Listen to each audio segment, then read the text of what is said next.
1971-এর পরে যে অমুক মুক্তিযোদ্ধা অমুক রাজাকার, এটা হচ্ছে দেশকে ভাগ করে দেওয়া, দেশের জনগণকে ভাগ করে দেওয়া। পৃথিবীর কোনো উন্নত দেশে আপনি এইভাবে দেশের নাগরিকদের মধ্যে বিভেদ তৈরি করা দেখতে পাবেন না। স্বয়ং আমাদের নবী মুহাম্মদ সাল্লাল্লাহু আলাইহি ওয়াসাল্লাম মক্কা বিজয়ের পরেও এরকম বিভেদ তৈরি হতে দেননি। একটা ছোট্ট ঘটনা বলি। মক্কা বিজয়ের পর একটা যুদ্ধ হয়েছিল, হুনাইনের যুদ্ধ। হুনাইনের যুদ্ধের সব গনিমতের মাল আল্লাহর নবী মক্কার নবমুসলিমদের মধ্যে বন্টন করে দিয়েছেন। যারা মক্কার এতদিন কাফের ছিল, মুশরিক ছিল, আল্লাহর নবীর বিরুদ্ধে বদরে যুদ্ধ করেছে, ওহুদে যুদ্ধ করেছে, খন্দকে যুদ্ধ করেছে, তাদের মধ্যে, তারা আজ মক্কা বিজয়ের সময় মুসলমান হয়ে গেছে, তাদের মধ্যে আল্লাহর নবী হুনাইনের সকল সম্পদ বন্টন করে দিলেন। তো শয়তান ওয়াসওয়াসা দিল মদিনায় চলে যাওয়া মুহাজির আর আনসারদের মধ্যে, ইসলামের জন্য জীবন দিলাম আমরা, যুদ্ধ করলাম আমরা, মানে আপনাদের পরিভাষায় যদি বলি যে আমরা হচ্ছে মুক্তিযোদ্ধা আর সব টাকা পয়সা নিয়ে চলে গেল রাজাকাররা। ওই সময়ের পরিভাষাটা যদি বুঝতে চান যে আমরা মুহাজির এবং আমরা আনসার, আমরা ইসলামের জন্য সকল কিছু করলাম, অথচ আজ হুনাইনের যুদ্ধের সকল গনিমতের মাল আল্লাহর নবী মক্কার এই কাল পরশু যারা মুসলমান হলো মক্কা বিজয়ের সময় তাদের মধ্যে দিয়ে দিলেন। এই কানা ঘুষা কিন্তু আল্লাহর নবীর কান পর্যন্ত চলে গেল, কিন্তু রাসূল সাল্লাল্লাহু আলাইহি ওয়াসাল্লাম এই বিভেদ রাখতে দেননি। কেন? তিনি জানেন যে এই বিভেদ এই ভবিষ্যৎ ইসলামী রাষ্ট্রকে ক্ষতিগ্রস্ত করবে। তখন তিনি কি বললেন? তিনি বক্তব্যে দাঁড়িয়ে বললেন, এই মদিনার মুহাজিরেরা, মদিনার আনসারেরা, লম্বা ঘটনা, হে মদিনার মুহাজিরেরা, হে মদিনার আনসারেরা, আজকে হুনাইনের সকল গনিমতের মাল নিয়ে চলে যাবে মক্কার নবমুসলিমেরা, আর মুহাম্মদ সাল্লাল্লাহু আলাইহি ওয়াসাল্লাম নিজে তোমাদের সাথে মদিনায় ফিরে যাবে, অথচ আমার বাপদাদার বাড়ি মক্কায়। আল্লাহু আকবার। তোমরা কোনটা চাও? মুহাম্মদ সাল্লাল্লাহু আলাইহি ওয়াসাল্লাম তোমাদের সাথে সশরীরে মদিনায় ফিরে যাক? সাহাবীরা আবেগতাড়িত হয়ে গেলেন। তো আল্লাহর নবী এই বিভেদকে স্থায়ী করতে দেননি। এবং দেখেন মুহাম্মদ সাল্লাল্লাহু আলাইহি ওয়াসাল্লাম মক্কা বিজয়ের পরও মদিনায় থেকে গেছেন। এখন তো মক্কা বিজয় হয়েছে, ওনার শৈশবের স্মৃতি বিজড়িত শহর মক্কা, কৈশোরের স্মৃতি বিজড়িত শহর মক্কা, যৌবনের স্মৃতি বিজড়িত শহর মক্কা। এখন তো মক্কা বিজয় হয়ে গেছে, তার অধীনস্থ তিনি মদিনা ছেড়ে দিয়ে মক্কা আসতে পারেন। কিন্তু তিনি বললেন মুহাম্মদ সাল্লাল্লাহু আলাইহি ওয়াসাল্লাম নিজে ফিরে যাবে মদিনায়, আবার ধন সম্পদ দিয়ে দিলেন নবমুসলিমদের। তিনি ঐক্যটা রক্ষা করলেন। এই জন্য এই ধরনের বিভেদ, এই দুইটা বিভেদ, বাঙালি জাতীয়তাবাদের মাধ্যমে মুসলমানদের মধ্যে বিভেদ তৈরি করা বাংলাদেশের মুসলমানদের মধ্যে, এবং 1971-এর চেতনাকে বিক্রি করে বিভেদ তৈরি করা, যা গত 15-16 বছর ছিল, ভবিষ্যতে আর কাউকে কোনোদিন করতে দেওয়া যাবে না। এবার আরো সামনের দিকে চলে আসি। রাষ্ট্রে ইসলাম প্রতিষ্ঠা করতে বাধা কি? রাষ্ট্রে ইসলাম প্রতিষ্ঠা করতে চতুর্থ বাধা বিজাতীয় মতবাদ, গণতন্ত্র, সমাজতন্ত্র, ধর্মনিরপেক্ষ মতবাদ, যেটিকে সেকুলারিজম, কিছুক্ষণ আগে যে মতবাদের বিষয়ে বললাম, লিবারালিজম, জাতীয়তাবাদ, ন্যাশনালিজম, এই প্রত্যেকটা মতবাদ রাষ্ট্রে ইসলাম প্রতিষ্ঠায় বাধা। আমি যদি আরো সারমর্ম করে বলি যে পৃথিবীতে ইসলামী খেলাফা প্রতিষ্ঠা হবে, এই ইসলামী খেলাফার সবচেয়ে বড় শত্রু গণতন্ত্র নিজেই।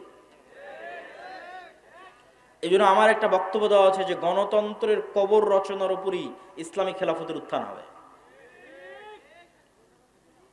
কিন্তু এই বক্তব্য আবার আমাদের কিছু ভাইদের সহ্য হবে না, কিন্তু তাদেরকে আমি উদাত্ত আহ্বান জানাবো, আপনারা আরো পড়েন, আরো পড়েন, আরো পড়েন। আরো পড়লে দেখবেন গণতন্ত্রের নামে মুসলমানদের সামনে মূলা ঝুলিয়ে রাখা আছে। গত 100 বছরেও কোনোদিন গণতন্ত্র দিয়ে ইসলাম প্রতিষ্ঠিত হয়নি, আগামী 1000 বছর চেষ্টা করলেও কোনোদিন গণতন্ত্র দিয়ে ইসলাম প্রতিষ্ঠিত হবে না। হ্যাঁ, গণতন্ত্র দিয়ে যে ইসলাম প্রতিষ্ঠিত হবে, যদি বলেন যে হ্যাঁ হবেই হবে, তাহলে আমি চ্যালেঞ্জ দিয়ে বলে গেলাম, গণতন্ত্র দিয়ে যে ইসলাম প্রতিষ্ঠিত হবে ওটা বিকৃত ইসলাম, কম্প্রোমাইজড ইসলাম, পূর্ণাঙ্গ ইসলাম নয়। যে ইসলামের মধ্যে শিরক মিশ্রিত থাকবে, যে ইসলামের মধ্যে ইসলামের সকল বিধিবিধান উপস্থিত থাকবে না, পূর্ণাঙ্গ রূপে উপস্থিত থাকবে না। তাহলে আপনি যেহেতু বলতেছেন এগুলোর মাধ্যমে প্রতিষ্ঠিত হবে না, তো হবে কিসের মাধ্যমে? যেটির মাধ্যমে প্রতিষ্ঠিত হবে, আজকে আপনাদের সামনে 2টি বা 3টি উপায় বলবো, যা প্রায় এই পরের পয়েন্টগুলো প্রায় সব বক্তব্যে আমার বলা আছে এবং আপনাদেরও শোনা উচিত। এক, ইসলামী খেলাফা বা ইসলামী রাষ্ট্র বলতে কি বুঝায় এটা পরিষ্কার থাকতে হবে। ইসলামী খেলাফা বা ইসলামী রাষ্ট্র মানে আজকে এখানে আপনাদের সবাইকে জোরপূর্বক আমি সালাত আদায় করিয়ে দিলাম, জোরপূর্বক আপনাদের মহিলাদের মা বোনদের পর্দা করিয়ে দিলাম, বিষয়টি এমন নয়। ইসলামী খেলাফায় এই জিনিসগুলো থাকবে, কিন্তু ইসলামী খেলাফা মানে 1 নম্বরে আপনাদের মধ্যে ন্যায় বিচার প্রতিষ্ঠিত হবে।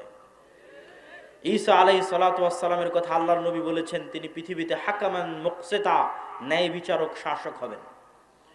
আর আল্লাহ হচ্ছেন সবচেয়ে বড় ন্যায় বিচারক। এই জন্য সাবআতু ইউদিল্লুহুমুল্লাহ ইয়াউমা লা দিল্লা ইল্লা দিল্লুহ, 7 শ্রেণীর মানুষকে বিশেষ ছায়ায় আশ্রয় দেওয়া হবে। তার 1 নম্বরে ইমামুন আদিল, ন্যায় পরায়ণ, ন্যায় বিচারক। তাকে 1 নম্বরে আসন দেওয়া হয়েছে, ন্যায় পরায়ণ, ন্যায় বিচারককে। আমাদের মুসলমানদের কাছে এতক্ষণ পর্যন্ত এই আলোচনা আপনাদের কাছে হয়তো মনে হবে আমি কি বলতে চাচ্ছি। আমি যেটি বলতে চাচ্ছি যে রাষ্ট্রে ইসলাম মানে ন্যায় বিচার প্রতিষ্ঠা করা। তো আপনি আমি যদি রাষ্ট্রে ইসলাম প্রতিষ্ঠা করতে চাই, আমাদেরকে সবার আগে ন্যায় পরায়ণ হতে হবে। আমি আপনি ন্যায় পরায়ণ হব না, সত্যবাদী হব না, আর বলবো রাষ্ট্রে ইসলাম প্রতিষ্ঠা করব, এটা কোনোদিন সম্ভব নয়। তো আপনি কি বলতে চাচ্ছেন আমরা মুসলমানেরা ন্যায়পরায়ণ নই, সত্যবাদী নই? জি, আমি এটাই বলতে চাচ্ছি আমরা মুসলমানেরা নামাজি, আমরা মুসলমানেরা হাজি, আমরা মুসলমানেরা দানবীর। বাহ্যিক ইসলামের যত বিধিবিধান আছে প্রত্যেকটা বিধিবিধান মানতে আমরা 1 নম্বরে আছি। যেমন আজকের জালসা সম্মেলনে এসেছেন কোরআন এবং দ্বীনের কথা শুনতে, এটা অনেক বড় একটা গুণ। অবশ্যই আপনি নেকি পাওয়ার নিয়েতে এসেছেন, কিন্তু দেখবেন এই জালসার প্যান্ডেল থেকে মোবাইল চুরি হয়ে গেছে, দেখবেন মসজিদ থেকে স্যান্ডেল চুরি হয়ে গেছে। তাহলে জাতিগতভাবে আমার এবং আপনার মধ্যে কোনটার অভাব? জাতিগতভাবে আমার এবং আপনার মধ্যে নামাজের অভাব নাই, দানের অভাব নাই, হাজি উমরাকারী ব্যক্তির অভাব নাই, কিন্তু সত্যবাদী হবে, ন্যায় পরায়ণ হবে, এরকম মেরুদণ্ডওয়ালা একটা প্রজন্ম আমাদের মধ্যে নাই। আপনি আমাকে যদি এখন রাষ্ট্রপ্রধান করে দেন, আমিও বাংলাদেশ চালাতে পারবো না, কেন বাংলাদেশের প্রত্যেকটা সেক্টরে দুর্নীতি আছে। ওই সমস্ত দুর্নীতিবাজ সচিবেরা, মন্ত্রীরা, ওসিরা, ডিসিরা 1 সেকেন্ড আপনাকে রাষ্ট্র চালাতে দিবেন, আপনাকে উৎখাত করে ফেলে দিবে। তাহলে আপনি এরকম দুর্নীতিগ্রস্ত একটা কাঠামোর মধ্যে বলবেন আমি ইসলাম প্রতিষ্ঠা করব? আপনাকে একদল সৎ ন্যায়পরায়ণ প্রজন্ম আগে নিয়ে আসতে হবে। যে সৎ ন্যায়পরায়ণ প্রজন্ম টাকার কাছে বিক্রি হবে না, চাপের কাছে বিক্রি হবে না, তার দায়িত্বের আমানত রক্ষা করবে মৃত্যু হয়ে গেল। এটা হচ্ছে সৎ এবং ন্যায়পরায়ণ। এতক্ষণ হয়তো রাষ্ট্রীয় পর্যায়ে বললাম, এই জন্য আপনারা খুব ঠিক বললেন। আমাদের ব্যক্তিগত জীবনে যদি আসি, তাহলে কি হবে দেখেন। আপনারা যারা আজ পুরো গাবতলীতে জরিপ করেন, পুরো বগুড়া জেলায় জরিপ করেন, পুরো গাইবান্ধাতে জরিপ করেন, যে কতজন পিতার মৃত্যুর পর তার সন্তান পিতার সম্পত্তিতে বোনকে ন্যায়ের সাথে ভাগ দিয়েছে, জরিপ করেন। আপনারা যারা সামনে উপস্থিত আছেন তারা প্রশ্ন করেন, আপনার আশেপাশে তাকান, পাড়া প্রতিবেশীর দিকে তাকান, কল্পনা করেন কতজন তার পিতার মৃত্যুর পর পিতার সম্পত্তিতে বোনকে ন্যায়ের সাথে ভাগ দিয়েছে। একদল তো আছে ভাগই দেয়নি, কেউ যদি দিয়ে থাকে তাহলে বগুড়ার জলেশ্বরী তলার জমিটা নিজে নিয়েছে, আর বগুড়ার যেটা সারিয়াকান্দির নদীতে ভেঙে আছে ওটা বোনকে দিয়েছে।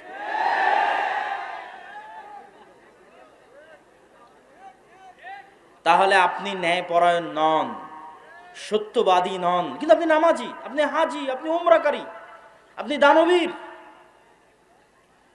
তাহলে আপনাকে দিয়ে কখনোই আল্লাহ সুবহানাহু ওয়া তাআলা রাষ্ট্রে ইসলাম প্রতিষ্ঠা করবেন না। কেননা আপনি রাষ্ট্রে ইসলাম প্রতিষ্ঠার যোগ্য নন। রাষ্ট্রে ইসলাম প্রতিষ্ঠা করার 1 নাম্বার শর্তই হচ্ছে আপনাকে ন্যায়পরায়ণ হতে হবে। ন্যায়পরায়ণ না হলে আপনি রাষ্ট্রে ইসলাম প্রতিষ্ঠার যোগ্য নন। কেন? আপনি রাষ্ট্র নেতা হওয়ার যোগ্য নন, দলের নেতা, দেশের নেতা, সমাজের নেতা, কোনো কিছুর নেতা হওয়ার যোগ্য নন। আপনি কিসের যোগ্য? গোলাম হওয়ার যোগ্য। গোলামেরা মিথ্যা বলে, গোলামেরা অন্যায়পরায়ণ হয়। আপনি আরো জরিপ করেন, আপনাদের এই বগুড়া, গাবতলী, গাইবান্ধা অঞ্চলের কতজন মেয়ের বিবাহ যৌতুকের ভিত্তিতে হচ্ছে, আর কতজন মেয়ের বিবাহ যৌতুক ছাড়া হচ্ছে, জরিপ করেন। তাহলে যতগুলো মেয়ের বিবাহ যৌতুকের ভিত্তিতে হচ্ছে, আপনি কি বলেন এটা ন্যায় হচ্ছে না অন্যায় হচ্ছে? অন্যায় হচ্ছে। কিন্তু ওই যৌতুকের বিবাহে যতজন উপস্থিত হচ্ছে, হাজি, নামাজি, ওমরাকারী, দানবীর, হুজুর, কাজী, সবই তো আল্লাহওয়ালা। তাহলে এই সমস্ত আল্লাহওয়ালা হাজি, নামাজি, কাজী যে যৌতুকের ভিত্তিতে বিবাহ দিচ্ছে, উপস্থিত হচ্ছে, দাওয়াতে যাচ্ছে, তাদেরকে দিয়ে আল্লাহ সুবহানাহু ওয়া তাআলা কখনোই রাষ্ট্রে ইসলাম প্রতিষ্ঠা করাবেন না। কেননা সে অন্যায়পরায়ণ। সে যদি আজ যৌতুকের সাথে আপোষ করে, কাল রাষ্ট্র ক্ষমতায় গেলে ও সবচেয়ে বড় দুর্নীতিবাজ হবে। মানে আমাদের মধ্যে যতজন উপস্থিত আছে, যারা বোনকে পিতার সম্পত্তিতে ভাগ দেয়নি, যারা মেয়েকে বিবাহ করেছে যৌতুক এবং ডিমান্ডের ভিত্তিতে, এবং এই ধরনের মানুষের সাথে সম্পৃক্ত অন্যায়ের সাথে জড়িত আছে, এরা যদি রাষ্ট্র ক্ষমতায় যায় তো গত 16 বছর যা টাকা পাচার হয়েছে এরা তার চেয়ে বেশি করবে। গত 16 বছর যা দুর্নীতি হয়েছে প্রত্যেকটা মুসলমান তার চেয়ে বেশি দুর্নীতি করবে। শুধু সে যায়নি তাই গালি দিচ্ছে যে ও দুর্নীতিবাজ ছিল, এত টাকা পাচার করে নিল, ও গেলে ওইও করত। সম্মানিত উপস্থিতি, তাহলে আমরা মুসলমানেরা কি অবস্থায় দাঁড়িয়ে আছি? আমরা মুসলমানেরা রাসূলুল্লাহ সাল্লাল্লাহু আলাইহি ওয়াসাল্লামের ওই হাদিসের উপর দাঁড়িয়ে আছি যে হাদিসে রাসূল সাল্লাল্লাহু আলাইহি ওয়াসাল্লাম বলেছেন, সালাসাতুন মান কুন্না ফিহি বা আরবাউন মান কুন্না ফিহি, 3টা বৈশিষ্ট্য বা 4টা বৈশিষ্ট্য যার মধ্যে থাকবে সে মুনাফিকান খালিসা, সে স্পষ্ট মুনাফিক। ইদা হাদ্দাসা কাযাবা, যখন কথা বলে মিথ্যা বলে, ওয়া ইদা ওয়া'দা আখলাফা, যখন ওয়াদা করে ভঙ্গ করে, ওয়া ইদা তুমিনা খানা, যখন আমানত রাখা হয় তখন সে আমানতের খেয়ানত করে। তো কথা বললে মিথ্যা বলে, ওয়াদা দিলে ভঙ্গ করে, আমানতের খেয়ানত করে, মানে দায়িত্ব দেওয়া হয়েছে দায়িত্বের খেয়ানত করেছে। বাবা মারা গেছে, সম্পত্তি বন্টন করতে হবে, এই কাজটা আপনার কাছে আমানত। আপনি প্রতিষ্ঠানের প্রিন্সিপাল, প্রতিষ্ঠান আপনার কাছে আমানত। আপনি থানার ওসি, থানা আপনার কাছে আমানত। প্রত্যেক দায়িত্বশীলের কাছে তার দায়িত্ব আমানত। তাহলে ওই দায়িত্ব সে পূর্ণাঙ্গ রূপে বাস্তবায়ন না করে কম্প্রোমাইজ করেছে, মানে তারা সব কি হয়ে গেছে বলেন তো? বলেন না কেন, কি হয়ে গেছে? মুনাফিক হয়ে গেছে।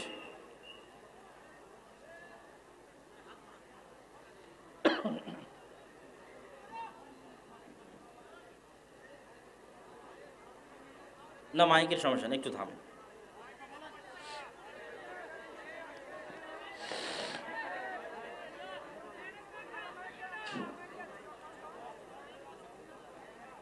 তো ইযা হাদ্দাসা কাযাবা, যখন কথা বলে মিথ্যা বলে, ওয়াদা করে ভঙ্গ করে, আমানত রাখা হলে আমানতের খেয়ানত করে, তাদেরকে আল্লাহর নবী কি বললেন? একটু জোরে বলতে হবে, কি বললেন? মুনাফিক।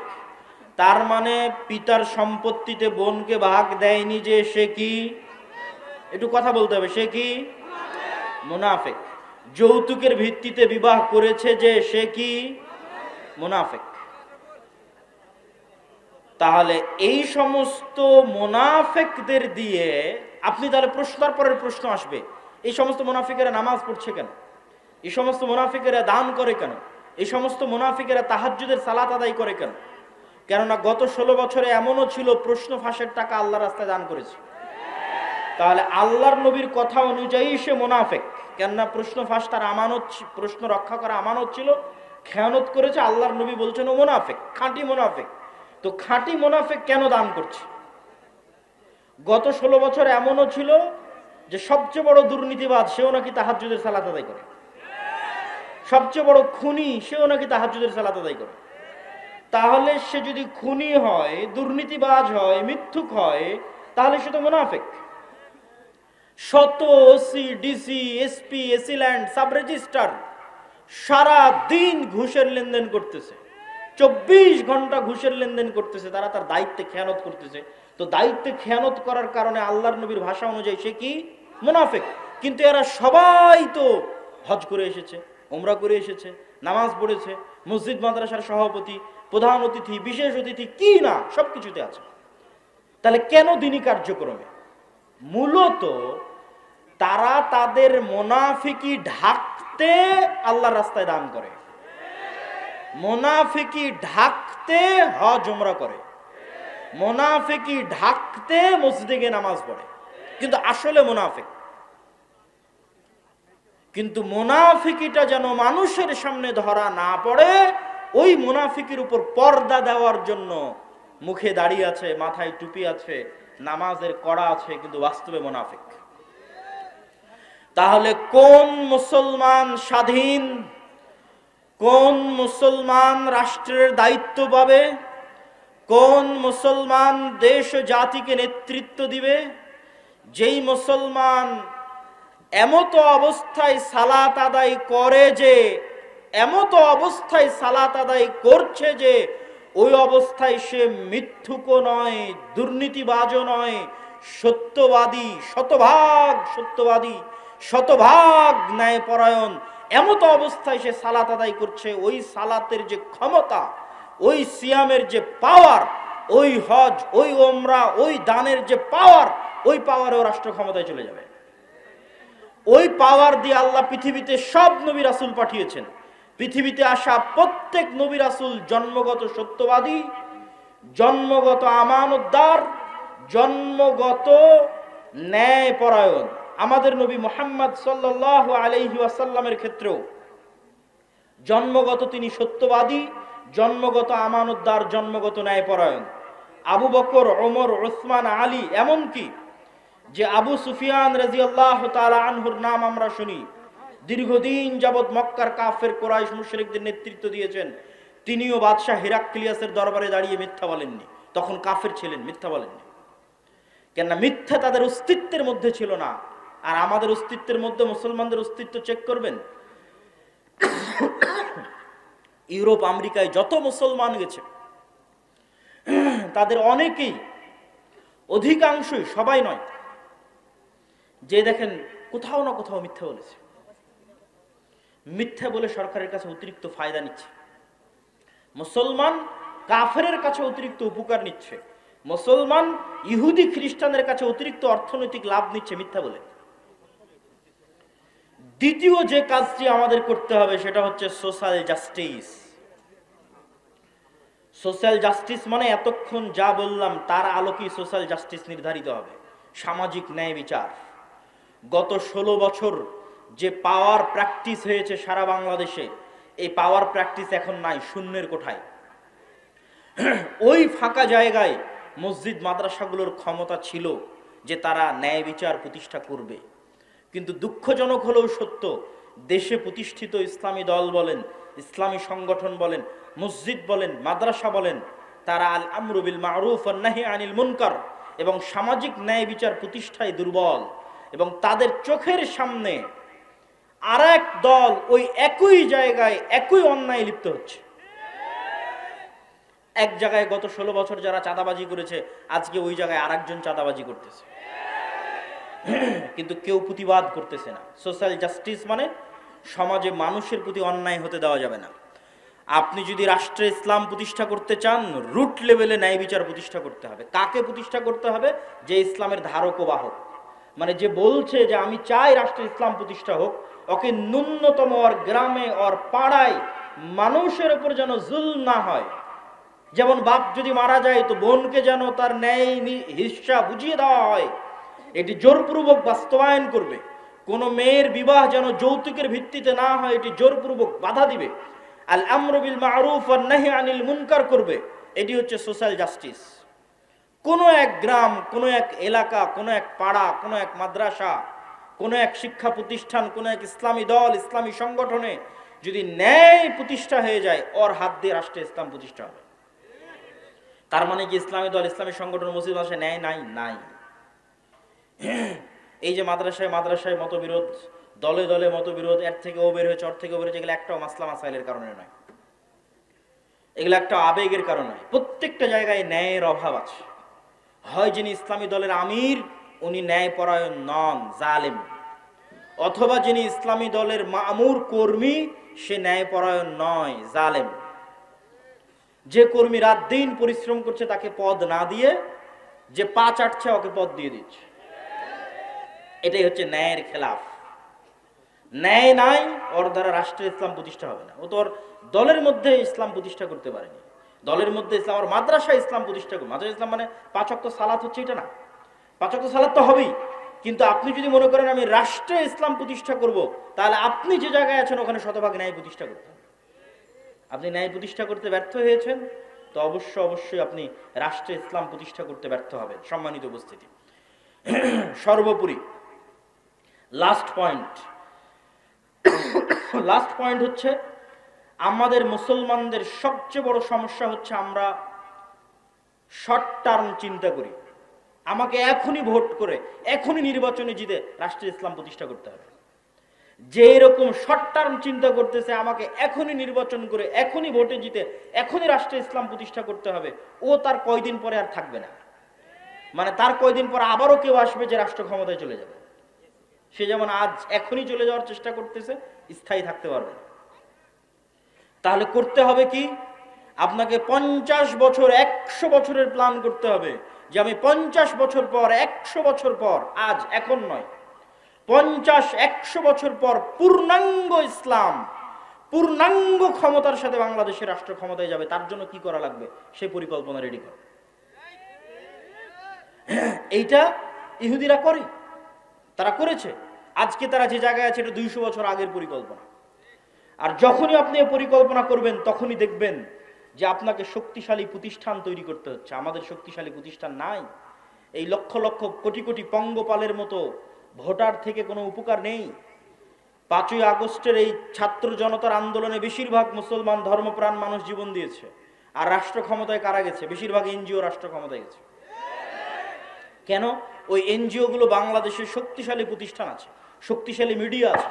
বাংলাদেশে আমাদের মুসলমানদের পঙ্গপালের মতো এরকম আমার এরকম হাজার হাজার দর্শক শ্রোতা ভক্ত আছে, কিন্তু আমার শক্তিশালী মিডিয়া নাই বাংলাদেশে। আমার বাংলাদেশের শক্তিশালী কোনো অর্থনৈতিক প্রতিষ্ঠান নাই, এরকম কোনো ইসলামী দলের নাই, কোনো ইসলামী সংগঠনের নাই।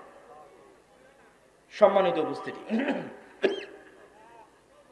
তাহলে আমাদেরকে শক্তিশালী প্রতিষ্ঠান প্রতিষ্ঠা করতে হবে এবং দীর্ঘমেয়াদী পরিকল্পনা করতে হবে। ওই শক্তিশালী প্রতিষ্ঠান না থাকার কারণেই দেখবেন একজন অপরাধী যখন কোনো কিছু করছে তার সামনে কত বড় গুণ লাগিয়ে হেডিং করা হচ্ছে, আর একজন আলেম সে যখন কিছু করছে বলছে তথাকথিত মৌলবী। অথবা বড় অপরাধীকে যখন আদালতে পেশ করা হচ্ছে হাতে হ্যান্ডকাফ নাই, কিন্তু আলেমকে যখন আদালতে পেশ করা হচ্ছে মোটা রশি দিয়ে হাত বেঁধে আদালতে পেশ করা হচ্ছে। এটাই হচ্ছে রাষ্ট্রীয় কাঠামোগত বিদ্বেষ, যা আপনার অজান্তে হয়ে আছে। আপনি এটার সাথে ফাইট দিয়ে পারবেন না, ঠিক বলেও পারবেন না। ওটার সাথে ফাইট দিতে হবে শক্তিশালী প্রতিষ্ঠান তৈরি করার মাধ্যমে। এই শক্তিশালী প্রতিষ্ঠান তৈরি করার জন্য মুসলমানদের সন্তানদের চিন্তা করতে হবে, পরিকল্পনা করতে হবে। সর্বোপরি আমাদের সবচেয়ে বড় সমস্যা আমাদের তরুণ প্রজন্ম। আমাদের তরুণ প্রজন্ম নেশায় ব্যস্ত, মাদকতায় ব্যস্ত, জুয়ায় ব্যস্ত। আর আপনি অন্যদের তরুণ প্রজন্মকে দেখেন তারা কি করছে? তারা প্রোডাক্টিভ, তারা জ্ঞান অর্জন করছে, জ্ঞান বিতরণ করছে, জ্ঞান শিখছে। যেই দিন ফুটবল বিশ্বকাপ হচ্ছে সেই দিন আপনি ক্যামব্রিজ এবং অক্সফোর্ডের বিশ্ববিদ্যালয়ে কিছু বুঝতে পারবেন না, আর ঢাকা বিশ্ববিদ্যালয়ে দেখবেন হাজার হাজার ছাত্র একত্রিত হয়ে ফুটবল খেলা দেখছে। এটাই হচ্ছে আমাদের এবং তাদের মধ্যে পার্থক্য। কেন তারা পৃথিবী শাসন করছে আর আমরা কেন পৃথিবীর গোলাম হয়ে আছি? আমাদের এই প্রোডাক্টিভিটি না থাকা আমাদের সবচেয়ে বড় ব্যর্থতা। সম্মানিত উপস্থিতি, আমি আমার বক্তব্যের শেষের দিকে আপনাদের উদ্দেশ্যে আমার পুরো বক্তব্যের যদি সারমর্ম করি, তাহলে বাংলাদেশে রাষ্ট্রীয়ভাবে ইসলাম প্রতিষ্ঠা করতে সবচেয়ে বড় বাধাগুলোর 1 নম্বর বাধা কলোনিয়াল মাইন্ড সেট আপ, ঔপনিবেশিক গোলামীর মানসিকতা। 2 নম্বর বাধা ভুল রাজনৈতিক বয়ান। 3 নম্বর বাধা রাষ্ট্রীয় কাঠামোগত বিদ্বেষ। 4 নম্বর বাধা ব্যক্তিগত জীবনে মুসলমানেরা ন্যায়পরায়ণ নয়, মুসলমানেরা মিথ্যুক, দুর্নীতিবাজ। তাদের দিয়ে আল্লাহ কখনোই রাষ্ট্রে ইসলাম প্রতিষ্ঠা করাবেন না। আগে একদল প্রজন্ম লাগবে যে সত্যবাদী হবে, ন্যায়পরায়ণ হবে। 5 নাম্বার, আমাদের শক্তিশালী প্রতিষ্ঠান নাই। হাজার হাজার লক্ষ লক্ষ মানুষ আছে, কিন্তু লক্ষ লক্ষ মানুষের শক্তিশালী প্রতিষ্ঠান নাই। শক্তিশালী প্রতিষ্ঠান লাগবে। 6 নাম্বার, সমাজে সোশ্যাল জাস্টিস, ন্যায় বিচার, নিজ নিজ জায়গা থেকে ন্যায় বিচার প্রতিষ্ঠা করতে হবে, নিজ পরিবারে, নিজ সমাজে, নিজ গ্রামে। তাহলে আল্লাহ একদিন দয়াবান হয়ে আমাকে এবং আপনাকে সেই জায়গায় পৌঁছে দিবেন যেই জায়গায় যাওয়ার আমরা যোগ্য। আমাদের বাপদাদারা যেই জায়গায় ছিল, আমাদের পিতৃপুরুষরা যেই জায়গায় ছিল। ইসলামী খেলাফা কাল্পনিক কোনো থিওরি নয়। পৃথিবীতে সবচেয়ে বেশি শান্তি স্থাপনকারী, সবচেয়ে সাকসেসফুল, সবচেয়ে শক্তিশালী অর্থনৈতিক, রাজনৈতিক, রাষ্ট্রীয় কল্যাণমূলক সিস্টেম হচ্ছে ইসলামী খেলাফা। অতএব এটা বাস্তব পরীক্ষিত, সুতরাং সেটিকে নিয়ে আসতে চাইলে। আর 7 নাম্বার, যে সমস্ত তন্ত্রে মন্ত্রের মাধ্যমে আমরা চাচ্ছি যে আমরা যাব, এই